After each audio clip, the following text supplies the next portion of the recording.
Mga kasayan, water pump. Yung unang nilalagay natin sa water pump para mag-install tayo ng mga PVC pipe. Yung unang kailangan natin bago natin i-assemble yung ating mga PVC o yung ating mga GI pipe. Ito siya kasayan na, yung unang kailangan natin dito, ito yung male adapter. Ito siya. Kailangan natin kung gagamit tayo ng PVC blue, yung plastic PVC, ang kailangan natin ay dalawa. Ito na isa Ito na isa natin. Parehas lang yan ha. Ang sukat nito ay uno. Number 1. Number 1 yung sukat niya ha. Yan siya. Ito yung unang hakbang na gagawin natin para makapag-assemble na tayo ng makapag-assemble tayo ng PVC kung saan man natin siya papatakbuhin, saan natin i-set up yung natin.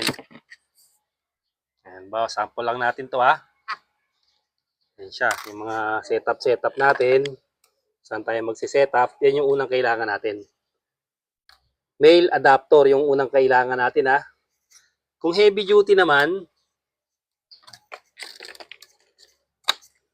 male adapter number 1. Dumikit na to ha. Wala pang S-glue, nakadikit na. Kung heavy duty naman kasayin, ito, kailangan natin ng nipple. Ito, didos to ha. Didos kasi may iba't ibang haba ito eh. Ang kailangan din natin, D1 rin siya ha. D1. Tapos, kailangan natin ng, pag nakakabit na tayo ng D1, kailangan din natin ito. Itong reducer. Ito, pansinin nyo. Ito yung reducer, D1, tapos dito, 1 1/4. Papuntang poso natin, kasi ang poso natin ay 1 1/4. Ito naman siya pagka heavy duty yung gusto natin ha. D1 na nipple, pwedeng D2, may mga iba't ibang haba to ha. 2, 4, 6, 12, yung iba't ibang haba niya. Ganito naman yung assemble niya pag halimbawang heavy duty naman yung gusto nating assemble sa kanya. Pag halimbawa gusto mo naman ng heavy duty, ayan, ganyan naman yung niya. O, yun yung gagamitin natin ha. Na pwedeng gamitin, basic lang tayo para sa pag-assemble. Ito yung pang heavy duty.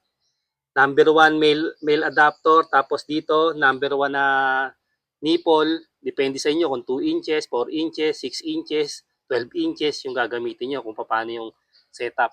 Kasi ang poso natin o jetmatic natin ay 1 1/4 ang 1 1/4 ang sukat. Yun lang gamitin nyo kasi sa unang hakbang lang siya. Unang hakbang lang natin ha. Unang hakbang na ating gagamitin. Yan. Pag heavy duty, D1 na nipple. Tapos yung haba niya, yung sukat. D1 yung ibig sabihin D1 yung sukat ng trade niya.